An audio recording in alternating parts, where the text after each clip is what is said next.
today we are on a coffee date. I really want this to feel like we're across the table at a coffee shop and we're finally catching up about body image. This has been on my heart for a couple months, but especially in the last month, I would say. It definitely is a very complicated, emotional issue, and especially for us women, it can just feel really paralyzing sometimes. So yeah, I got my coffee. We're in a new cozy location. This is actually our guest bedroom, and normally I don't film in here because it's kind of transitional and it never looks cute, but I don't know. I felt like it felt like a good, more of a cozy, comfy spot to have our little chat today than my living room, which I always film in. Grab your coffee. I can't wait to have our little coffee date.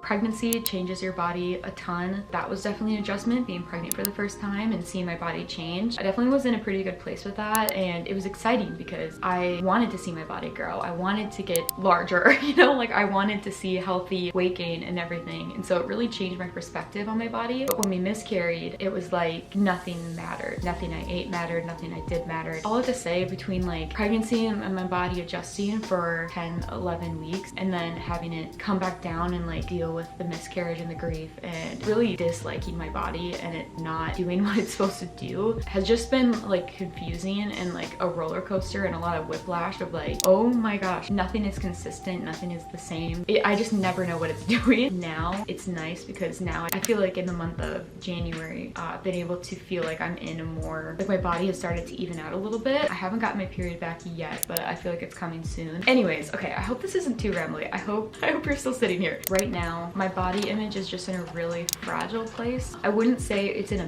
bad place, but it's really fragile. Whenever I look in the mirror, I just see everything that my body went through and kind of like the aftermath. I feel like I'm looking at the aftermath of that. Like it just went through war and now it's like battered and bruised and I just see it and I'm like, I hate that.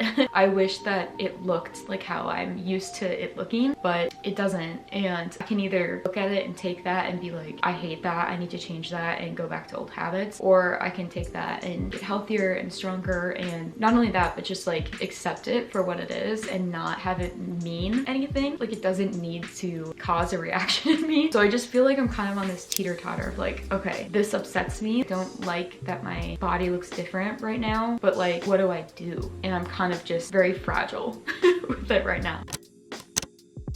My legs, 1000%. That's the biggest thing, honestly. I mean, other parts of my body definitely have changed too, but definitely my legs is my biggest insecurity on any given day, but especially now. That's typically where I gain weight, is in my legs first. It's not even the weight, but it's like the cellulite. With pregnancy, like the fat and weight just sticks. Doesn't feel like how my body normally is. It feels like pregnancy just adjusted my body and like has made things sticky, I guess. Like I just feel like it's like, dang, like what is going on? But also at the same time too, the miscarriages and like I said, the second one where I just haven't been doing as much. I don't know, but then it's a roller coaster too of like, I also haven't been eating that much. Like I'm sad and I don't know. Yeah, my legs are definitely my biggest insecurity right now. I feel like they just have changed shape. Like I feel like my body has a different shape to it since going through pregnancy. The other thing is, which I've always been insecure about, but is my neckline. I've always had these like lines on my neck. I don't know what they're from, but I feel like I gained a new one since pregnancy. It just makes it look like I have like 5,000 like double chins. I've had it ever since like high school. I remember like asking my mom like what they were and like us trying to like rub it off thinking it was just dirt or something. Like I just needed to like wash my neck. Kind of random, but I think just with filming myself and everything, I see it more and it just makes me feel a little insecure because I do feel like there's like maybe one more than there was before, especially gaining weight. Like I know a lot of it is healthy weight. I probably needed to gain more weight. I'm glad that I am at a healthier weight now. And by the way, I don't know the number. Don't step on a scale. I don't check that, but I obviously can tell like I look different, my clothes fit different and everything. So, but yeah, I know it's healthy weight, but it's just hard when I see my body look different, and it's because I had 2 pregnancies and it resulted in nothing essentially, you know? It's like my body went through all this and it's like, for what? So I see that and it's like, well, this is so frustrating. Like now I'm left with this body that I don't recognize or feel comfortable in, and it can just be really disorienting, you know, because it's like your body is your home. Your body is what you're living in every day. Now it just feels completely disrupted from what I was used to. It just is constantly a reminder of what we lost. I'm trying to not have it be that, but it's hard to not go there.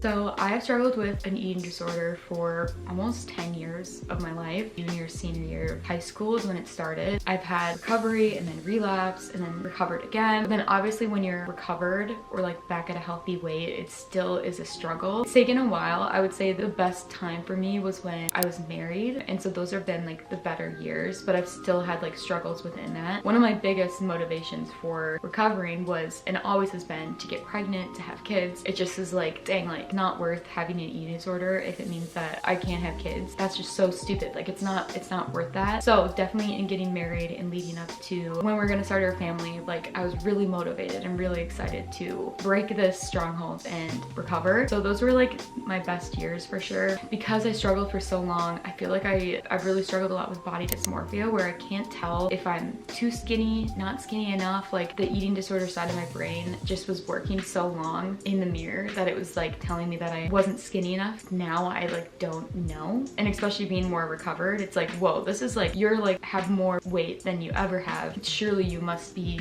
overweight. You know, you're surely not skinny enough now. Even though the eating disorder voice is way weaker than it ever has been, it definitely is still there. I think again, the body dysmorphia, where I'm like, like, what do I even look like? Like, I don't even know.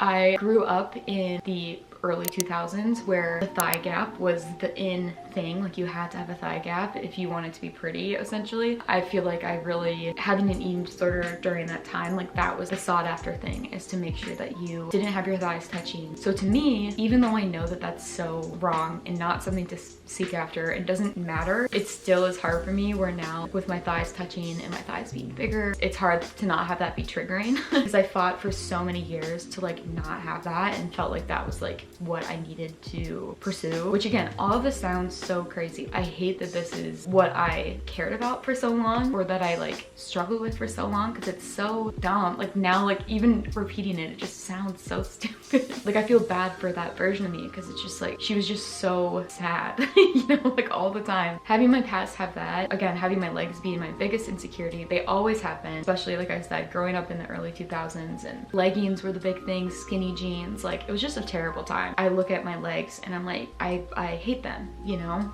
Yeah, so anyways.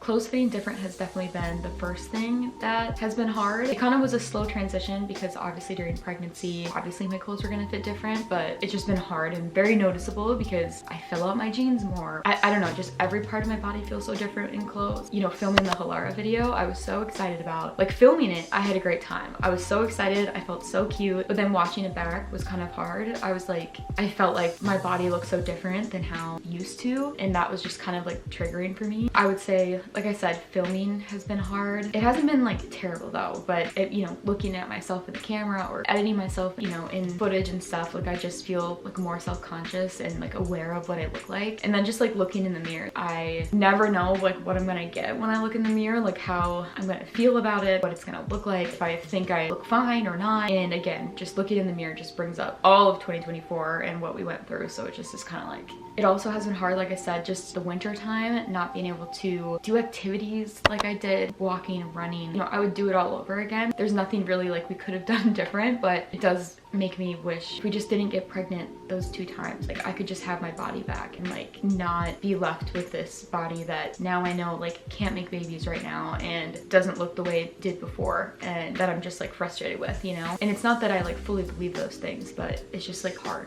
I guess. Food is obviously hard. It typically is for me. Pregnancy in a way really restored my relationship with food, which was really cool. I feel like I viewed food differently. I saw it literally as fuel. It was like, I need this to survive. I need this for my baby. I don't care what it does. Like I just need it to work. So it was just a very much like non-emotional relationship with food, which was nice. Like it just was what I needed and what God made to make a baby. But then with miscarriages and with grief, food became unappealing, seemingly unnecessary. I didn't care about it. Like, I really have just gone through this roller coaster with food, but it's like I have the best view of it, where it's such a gift and it's making my baby and it's keeping me healthy. And then the other side, which is that I don't even think about it and I don't want anything to do with it because I'm not even hungry at all. All that to say is that I definitely am doing better with all this than I ever have been. If this would have happened to me, you know, even 3 years ago, I would not be in a good place. Like I would be definitely worried about me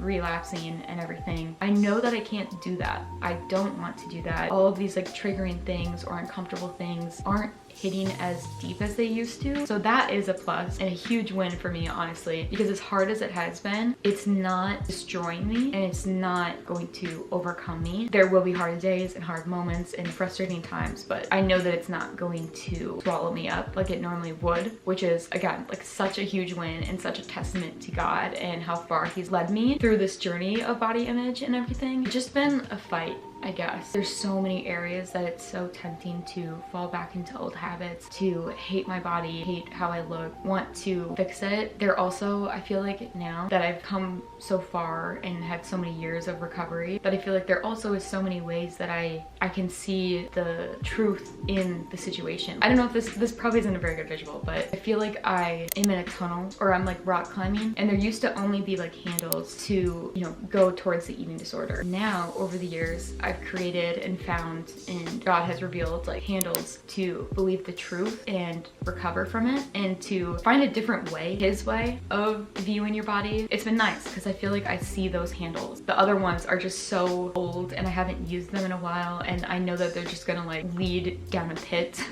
or like not be good and secure and the way I should go. So, but it still, you know, is a daily decision and an hourly decision and a struggle sometimes. Like I'm not perfect at it or anything, but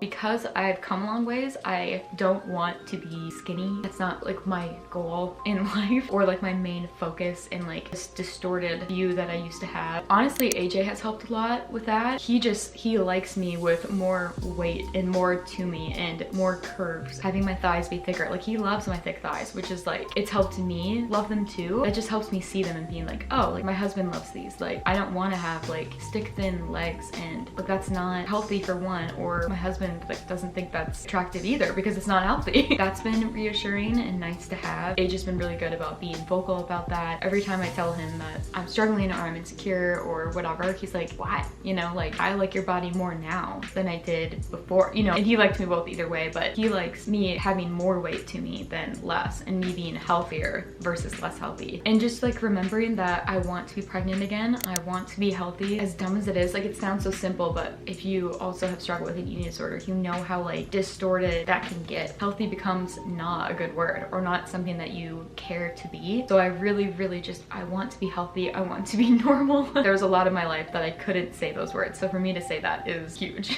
Other things that have helped, I would say, is working out. When you struggle with an eating disorder, working out can be too much or bad or not a good thing. But for me, going on walks, doing little workouts, when I look in the mirror at my legs and I don't like them and I haven't been doing anything, like I haven't been like walking or exercising, like I dislike them even more. But like they could look the same, but I could be exercising and I appreciate them more because I'm just using them and they're working and they're strong. Even though it's cold, it's like prioritizing going on a walk, doing a little workout. Again, nothing crazy, nothing extensive or anything, but just doing those little things remind me, like when I look at my legs, it's not just that they suck. It's like, oh, maybe I feel like they suck, but like they went on a walk today, or like they did a little workout today. And also just tanning. I just feel way better about myself when I'm tanner. It's not a solution, but it does help me just a little bit to not be so pale. And to feel like I have a little bit of life and color to my body. It does help. Another thing that has really been helping is my goal of being a new woman in 2025. If I want to truly be a new woman, this version of me that's insecure about my body and hates her body and everything, like can't come with. Like I don't want that to be a part of the woman that I am this year. So I gotta figure it out and I need to like not be this way. So I'm so glad I set that as a goal because I'm constantly like checking myself, like, okay, is this the woman I want to be? Is this how I want to talk about my body and think about my body and treat my body? No. So I need to figure out a different way to do that. As you guys know, if you've watched my thrifting videos, I talk a lot about color analysis and being the woman I want to be and dressing for the woman I want to be. I do think that has helped a lot because I'm prioritizing clothes that are comfortable, clothes that I like, clothes that make me feel like I'm beautiful from the inside out. And especially with like the colors, there definitely is just like something about putting on even just a hoodie that's in your color that you you feel beautiful in versus a hoodie that's not, and you just instantly feel a little bit lighter. I'm really happy that that has been a journey I started a while ago and that I've continued on, and that I'm kind of trying to perfect a little bit, because I've been way more intentional about my clothes, and I don't view them as, oh, I want to look super amazing in this outfit. It's like, no, I just want these clothes to represent the woman I want to be, and not that it's like I want to be the most beautiful woman in the room, you know? I don't know if that makes sense. I was at small group and it just like came to me. I was like, I focus, you know, so much lately on thrifting for clothes and focusing on the clothes I'm wearing and making sure they feel like me and I feel beautiful in them and, you know, feel comfortable in them and everything. But have I been putting that much focus on putting on these characteristics that God wants women to have, and literally putting on hope and grace and love and all of these qualities that in the Bible it says a woman should put on? In the end, it doesn't matter what I look like, what clothes I'm wearing, how big my thighs are. That isn't what being a woman is about. That isn't the lasting impact I'm going to make. It's all these other things, all these other qualities and characteristics that are going to leave a lasting impact. And am I putting those on? The verse that we read at small group was in Romans 1:26, and I have the Message version of the Bible, so it's gonna sound different in your Bible if you have a different one. But I like how this words it in here. It says, refusing to know God, they soon didn't know how to be human either. Women didn't know how to be women, men didn't know how to be men. I just liked the formula of that these people in the Bible were refusing to know God, but the women didn't know how to be women then. You know, if you reverse that formula, it's like when you know God, women know how to be women. That's in a way the solution then is knowing God. The more I know God, the more I can be the woman that I'm meant to be. One of the things, you know, that God says in the Bible is in 1 Peter, and I feel like this verse I've seen so much lately. Like I keep running into it this past week, and you guys probably know it, but so it's in 1 Peter 3:3-4, and it says, what matters is not your outer appearance, the styling of your hair, the jewelry you wear, the cut of your clothes, but your inner disposition. Cultivate inner beauty, the gentle, gracious kind that God delights in. God literally says, don't worry about all these other things. The inner is what matters. The world is such like an outward focused place. You're not able to see, like we can't see how God sees, you know? When I look at my friend, I obviously see the physical, like, and I see what she's saying and how she looks and like what she's doing, you know? You can't like just see someone's hope for today or their joy for today. And you, in a way you can, like it, do you know what I mean? Like it's just, those things aren't as visible or as noticeable as like the outward things that we're focusing on and that we're dressing up for pictures or we're, you know, trying to dress up for an event or something. Like you're not focused on, oh, but am I peaceful today? Am I bringing unconditional love today? Am I putting on joy today for this thing? You know, am I being unforgiving today? Those things like people don't see as well, but surely they radiate and people can feel them, and especially if you're really walking in those things. What does it say? It says like, it's like this inner beauty that's like gentle and gracious, and I just think that's so inspiring to be. And I do feel like the clothes, I want it to, I don't know, be a vessel for that when I'm not focused on how I look or the clothes I'm wearing, and they just feel like they represent who I am on the inside. I just feel like that's so like, I don't know, to me I just like love that. And the other verse that I've always loved, 1 Timothy 2:10,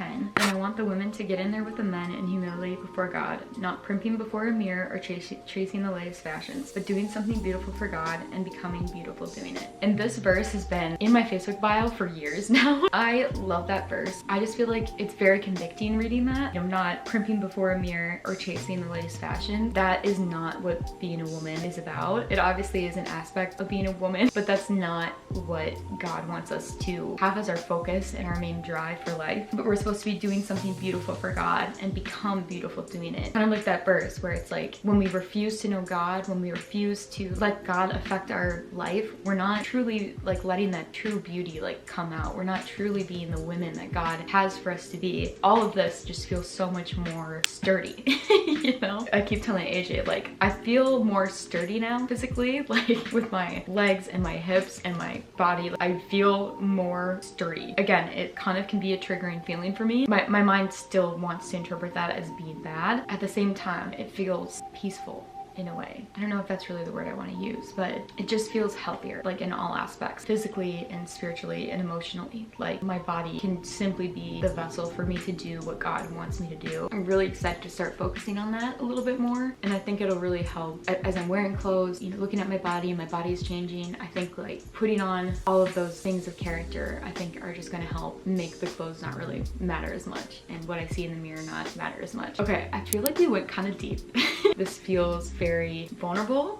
And I feel like there's so much more I could say about all of this. And I hope I said things right or okay. I want you to know that the fact that I'm even like sharing about this and able to talk about it is like such a huge thing for me, because with an eating disorder, it's a very secretive thing. You don't want anyone to know that you're struggling because you want to do all these things in secret. So I feel really proud of myself and grateful for how far God has brought me that I can even talk about this. It's just, yeah, a very big step for me, because normally I would keep this kind of stuff secret. I would secretly struggle with it, and then it would fester into relapsing or, you know, old habits and stuff. With me sharing about it, this means that I don't want to be here. I don't want this struggle. I don't want to go down that path. I'm fighting for the other path. I hope, again, that this just like helps you if you're also kind of in that tough kind of spot. All that to say, it doesn't mean that I'm not like struggling with my body image though. Like that still can be very frustrating. And I think with my circumstances, at least, it just has this whole other layer on top of it of my body not doing what it's supposed to do, what the function of it is, and not just like how it looks, which is like a whole different thing. But I hope I didn't scare you away on our coffee date today. This was very intense, I feel like, but I did have a comment on one of my videos talking about how they wanted me to talk a little bit more about, you know, my eating disorder and recovery and stuff. I feel like this ended up being kind of a lot on that, like more than I kind of thought I would go into. So let me know down below if you'd like me to talk more about this topic, if this is something you'd be interested in hearing me talk more about, especially as I walk through this journey. Because again, it's not like it just gets better overnight. It definitely is like you have to rely on God through every day. So don't forget to subscribe to the Laundry Chat if you haven't already. I put out videos every week and sometimes twice a week. I've been really trying to do twice a week here and there. So I do videos like this, heart to heart, faith, and a lot of thrifting. So if you're interested in that.